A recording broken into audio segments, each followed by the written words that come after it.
Welcome back. This is part 4 in the series where we're touring Mount Wilson. If you've missed the previous 3 videos in this series, I'll have a link to the playlist at the end of this video. In this video, we've moved across the ridge a bit to the site called Deer Park. This used to be the KCBS transmitter site many years ago. I find the site very fascinating, but that's outside the scope of this video. We start inside one of the buildings at the Deer Park compound looking at their relatively new combiner, and apologies for the steady tone in the background. So anyway, this is our backup transmitter site for Mount Wilson, right? All 4 of them, well, 4 of them are backed up here. We have this large combiner, fairly large combiner, and we put this together in 2018 to handle the repack aspect up the street. We're pretty much the only ones in here, yeah, that's true.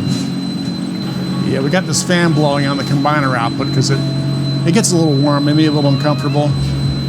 This using 1 5/8 falls within its specifications, of course, but it still gets pretty warm. Yeah, They build these when they come here? No, they shipped them out. Shipped them out via FedEx, believe it or not. FedEx truck showed up one day with all these things in it. Like, wow. All together, ready to plug in. FedEx average. You guys have a loading dock? Yeah, that was the first question that got asked, yeah. No. Do you see one? Yeah. Yeah. Yeah. So anyway, the switch over here. So we used to switch all 4, the output of the combiner into the dummy load for testing purposes. So every Thursday at 11:20 in the morning or whatever, the whole thing gets tested, unless we're actually using it, in which case the test gets aborted. And we used it quite a bit during the snow season, the Snowmageddon we just had. Right. So. Yeah, it's inside. We used it for KISS FM for about 10 days. We used it for 92.3 for about 2 or 3 weeks. We move into the room where the 4 backup transmitters are located for KOST, KIIS, KBIG, and KRRL. So one of the things that we should talk about is why they take measurements every day, or when you come up once a week or once a month, however often you take the measurements, why you do it. Well, we do it to keep track, so we all have an idea about what this reading was 2 weeks ago. If you come up here and the transmitter's got some kind of issue, one of the things that's really important and very handy is to be able to go, oh, well, what was this parameter reading 2 weeks ago? Mm-hmm. It's like you think about your car, it's like, well, gee, what was your oil pressure reading a couple days ago? Well, it was reading 5 pounds, and now it's reading 0.5 pounds. Well, maybe that gives you an idea that you've got an oil leak or something like that. So the idea is just to kind of keep a historical record of it so we can go back and take a look at it if something were to happen. But there again, with these, unlike the older transmitters we have, with these you can record all the data you want. You just download it. And download it and put it in a file. And actually Nautel has a service which we don't make use of, but Nautel has a service, I think it's called, Phone Home, I think that's what it is. And they will actually monitor all the stuff for you, and when something goes wrong or something's about to go wrong, they'll tell you. Like for example, they measure the speed of the fans. I know the fans are running right now, but they measure the speed of the fans and go, well, this one's slowing down, so bearings are probably going bad. You might want to think about, replacing that fan before too long.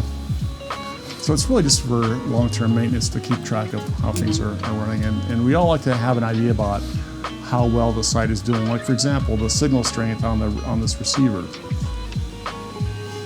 We measure this all the time, and it's a good idea when you come up here just to take a look at it and go, oh, it's reading minus 46.2 dBm. That's what it read last week, and the week before, and the week before, and the week before, and the week before. So if I come up here next week and suddenly it reads minus 56.2, then I know something happened. Now I only have 1/10 the signal I had last week. Well, so why is that? The receiver is still running, but something's happened. So we want to look into it. So what would make that happen? It could be suddenly a connection got loose or the antenna got blown out. It's the most likely thing. We'll take a look at the... Yeah, it's hit it, exactly. That's, yeah. That can't happen in this particular situation, fortunately. We'll go up there in a minute and look at where the antennas are. And there again, you'll notice, can't see that in the camera, but these little globular clusters are very close together, meaning that the HD would be transmitted. Anyway, so these are our newest transmitters. So these all 4 of our FMs are up here.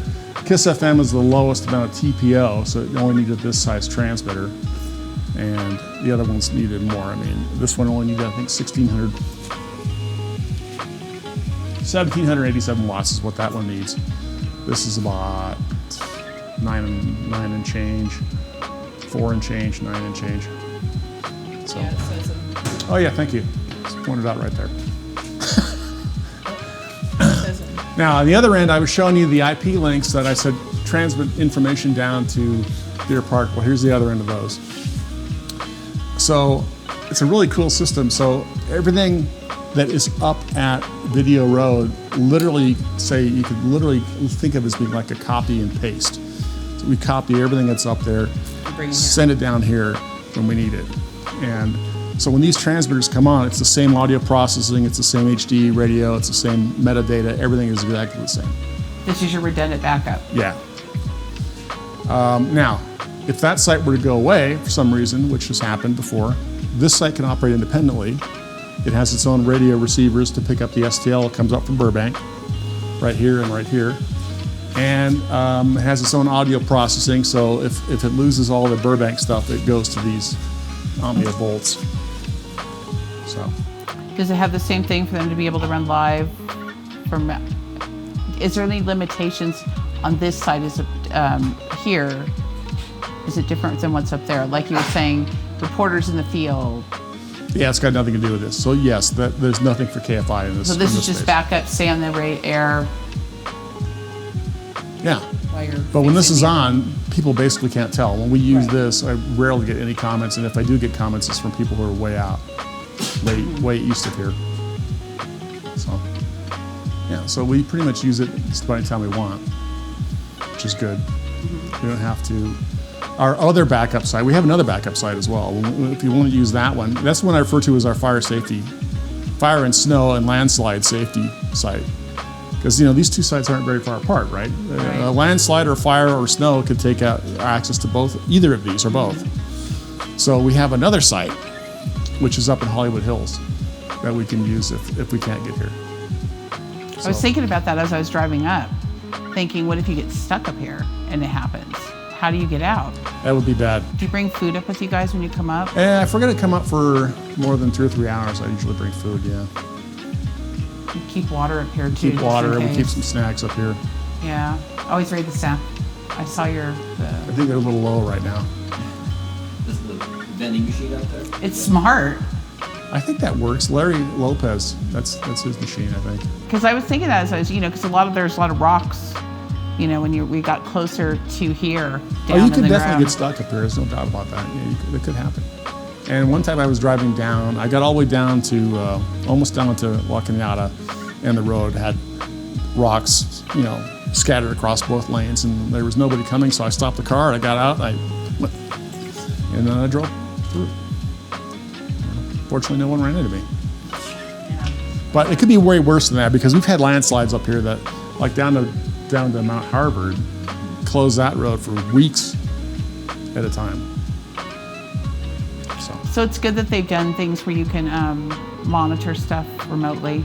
Well, we do it ourselves. We don't make use of it. We monitor all this stuff ourselves. We have all kinds of alarming and we have continual emails that come out. I call them the heartbeat emails now because they come out dozens and dozens per day that just say, oh, I did pattern change and I'm going to run the generator. And the generator is running and the STL got a little weak. Oh, it came back. It's fine now. And the generator ran at heaps, peak. It just goes on.